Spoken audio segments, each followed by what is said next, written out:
It's been a full month since we moved into our new home.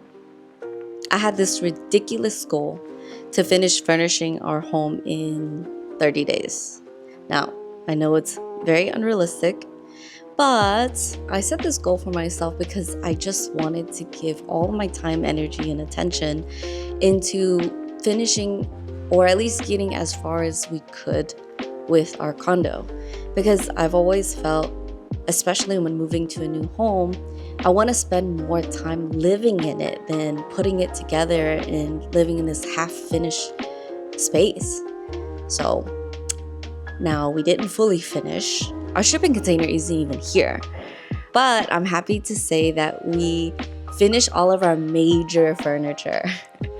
We have our sofa, we have our beautiful dining table, we have our guest bedroom, or at least the bed. We have our bed frame, our standing desk for our home office, and finally, chairs. For weeks, we would stand at the kitchen counter or literally sit on the couch to do work, and it's a terrible idea because it's way too comfortable and we found ourselves falling asleep way more often. So we're really excited we got to this point. It took a lot to get here, but I'm so tired. I think my body crashed out last week. I just felt so tired all the time. I woke up tired, I went to sleep tired, and now that we reached this place, which I'm so happy about, I realize it's already halfway through the year. It's the end of June, and I already feel so behind. I mean, if it wasn't furnishing, honestly, everything was put on hold. But now that we finished this milestone, I just didn't even know where to begin anymore. I didn't post anything on my socials.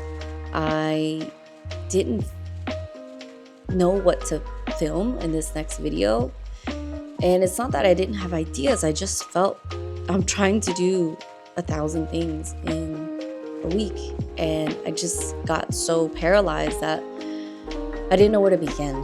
And I think a part of my body really needed some rest and recovery.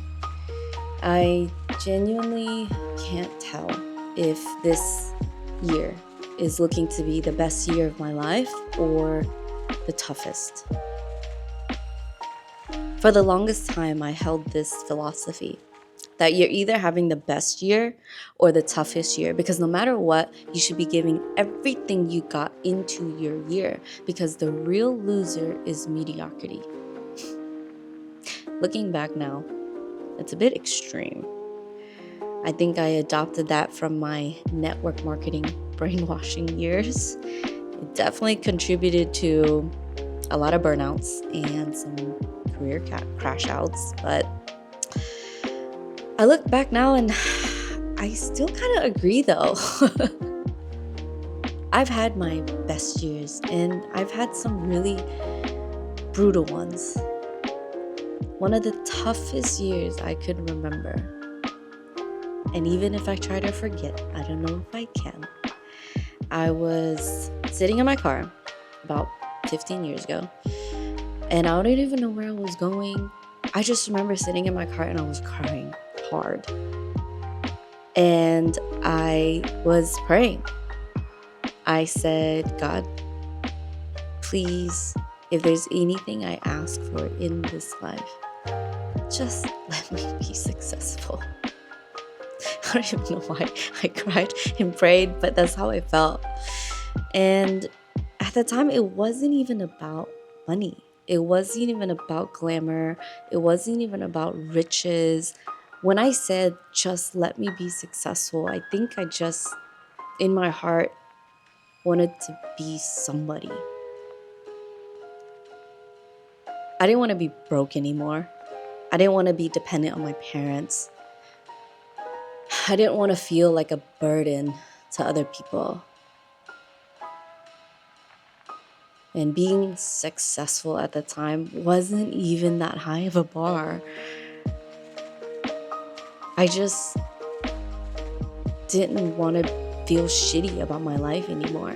And I use this word successful because it's the only thing I could really differentiate between my life and other people's lives who is doing what they want, when they want, however they want, and I would consider them successful. But my definition of success now is very different than what it was in that moment.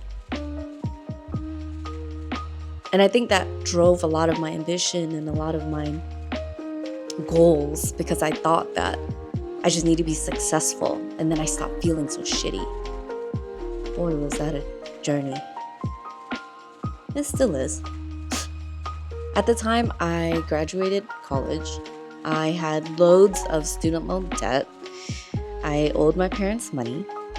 I had a car note. I had no savings, no stable income.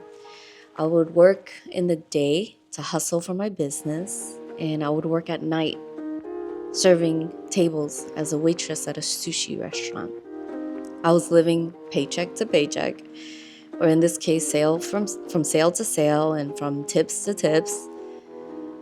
Now, why would I put myself in such circumstances? As if I wasn't born in enough already.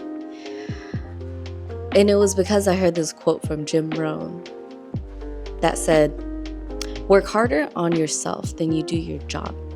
Because if you work hard on your job, you'll make a living. But if you work hard on yourself, you'll make a fortune." Whoa. I took that to the extreme. I didn't want to make a living. I wanted a fortune. So I took extreme actions. When I started entrepreneurship, I had no office. I remember so clearly, one of the toughest years, I would go to Panera Bread, which was a cafe, coffee, bakery chain in the States. And I would work there in the day. And when you go there and you dine in, if you order a coffee, they give you a physical mug. And you can take that mug to the coffee station and have as much refills as you want. I, shamefully admitting, ordered coffee for dine-in, and I took that mug and I stole it. I stole it so that every single time I came back to Panera Bread, I can have free coffee. I know. It's pathetic. But it was the real definition of do what you have to do to get what you want. For what it's worth, after maybe a year, when I could afford my own coffee, I did return that mug to the same Panera. And I did say thank you, not out loud, in my heart. And I was very grateful for not getting caught. But I can't even look at you and say I would do things differently, because that's just how I felt at the time. I felt I just needed to do extreme things to get extreme changes. Without hurting anybody, of course. You might be thinking, why do you need to steal coffee? The reason why I couldn't spare money for coffee is because every single dollar I had went into making my meetings. And my meetings would be way across town. And in Houston, Texas, that's a 20-minute drive, a 40-minute drive, and sometimes even more. So every dollar I had went into paying for gas for me to get in between my meetings. There was one day I had a meeting that was an hour and a half away from my home. I was between a rock and a hard place. I needed to make my meeting so that I can close the sale, so that I can have money, but I don't have money, so I can't pay for gas to make it to my meeting. And I remember my mentor's voice, the brainwash voice that he downloaded in my head. He goes, "It's not that you're not successful. It's that you don't want it bad enough." And I remember thinking, fuck it. I'm gonna go drive to my meeting, and it's gonna leave me no choice but to close the sale so I can get home. So I went in my car. I drove to my meeting. I fucking threw it down. But I couldn't close the sale. I was crushed. I did not plan for this outcome. I only had one outcome in my mind. And this wasn't it. I remember feeling like if this isn't wanting it bad enough, I really don't know what is. And so eventually the meeting ended. I went in my car and I started driving home. I was asking myself, what are you going to do? How are you going to get home? And I just drove as far as I could. I stopped at a gas station. I parked my car at a pump. And I remember staring at my gas meter, my empty gas meter. There were so many thoughts that came in that moment. So many feelings: disappointment, failure, loser, stupid, fuck my mentor.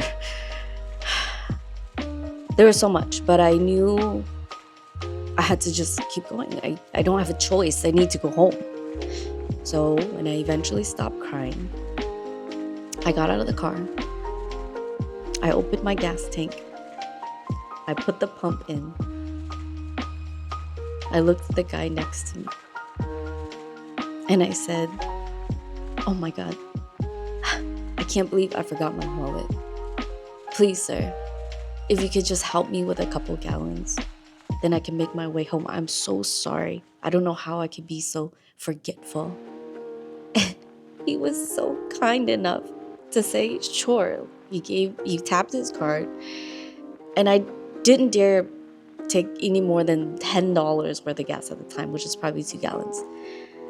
And I was apologizing profusely. I had tears in my eyes. I was dressed in business professional attire for my meeting. And this poor man probably legitimately thought, oh man, it's not that big of a deal. You just forgot your wallet. But in my heart, I felt gratitude for this man who was kind to me. I felt hope that God had my back in that moment. And I remember telling myself, you will never be in this place of powerlessness ever again. That drive home, I couldn't even describe to you in words what happened, but something in me changed. Something snapped. After a run of a few very tough years, everything changed for me when I had my first best year. In, I think 2014, I met Mr. Charles. It was through him that a door opened. I traveled the world. I learned about internet marketing. I had life-changing experiences. I reached life-changing achievements. I made life-changing money. And I met life-changing people. And after that best year, I never stopped pushing the bar. I never stopped giving it my all. I never stopped questioning my potential. And I just kept pushing. I think that energy definitely had to tie to that moment at the gas station. It's not something I would think about, you know. It's just something snapped. It wasn't anger. It wasn't pity. I think it was like a fight. A willingness to fight for what I would like to believe I deserve. A willingness to fight for more than what my reality is. A willingness to fight for more than what I believe I can do or what other people believe I can do. And that continued year after year. One best year to another best year, another best year. Of course, there was a lot of tough moments, maybe tough months, tough weeks, but I think this energy, or at least this hunger, thirst, drive, I don't know what you want to call it, it led me to treating every year as a chance to create the best year ever. Today, I realized that underneath all of those years, some best, some tough, it was honestly all the same underneath. The outcome would differ, but underneath, I always gave it my fucking all. And that never changed. I gave it my all in making the best decisions I could with what I know at the time. I gave it my all to making the drive, showing up to every opportunity, talking to every person. I took risks along the way, only ones that I can afford. But I made sure that every year, the biggest bet I ever made was the bet on myself. I'm much wiser now. I've learned to build in rest and reset, because you can't mindset your way through the laws of physics and energy. I reset more often now, because flow goes much further than force. I learned that one the hard way. And some part of me still believes that every year has a chance to be a tough year or has a chance to be the best year. In a lot of ways, this year is looking to be the best year. Carlo and I are loving Malaysia. We just celebrated our 3-year married anniversary. We're having more fun and love every day. We're excited to explore Asia. Today, I fly to Singapore for some work, but we're planning a trip to Vietnam soon, and we're looking at hiking in Malaysia and maybe see the Milky Way, because it's some mountains out here. So just being able to look at that could be a best year. But in some ways, things are shaping out to be the toughest year also. Carlo quit his job. He's fun employed. Our AI business isn't taking off as we expect, because there's a lot of changes going on. But the truth is, we haven't given a fair, consistent effort. We're oceans apart from almost everyone we love, our family. And it's already the end of June, and I'm so damn tired. I've given it my all already. And there's another 6 months. I'm sure we're all tired. It would be wise to check in. Are you tired from waiting for change instead of making it? Are you tired from looping the same problems? Are you tired from being around the wrong people? Or are you tired from giving it all you got? Because there's only one kind of tired that would transform your year. And that's the kind of tired from doing everything you have with what you know, with what you got, in the best possible way you can. I gave it my all to uproot my life from New York to Malaysia. I furnished my home in 30 days, all while working throughout the whole time. And yeah, I'm tired. But that tired got me through the first half. That tired isn't going to win the second half. The moving is now done. This new chapter, it's not just about doing more. It's about doing the right thing at the right time to make sure all of this is worth it. I will try to be my wisest in giving myself rest and resets and know when it's time to double down and go all in. As I get older, I realize I don't have the luxury to sacrifice my body, sacrifice my friends. I have to be wise in the allocation of my energy and resources. But the most important thing I've learned at this age is timing has a very big impact on the momentum that you can see in the year. And timing is partly luck, but timing is also partly your strategy and your ability to recognize what is the most appropriate thing to do at the appropriate time. After some rest last week, I did decide that I would change my upload day from Tuesday to Thursday, but I still won't miss a week. So I hope you enjoyed this episode, and I'll see you next Thursday.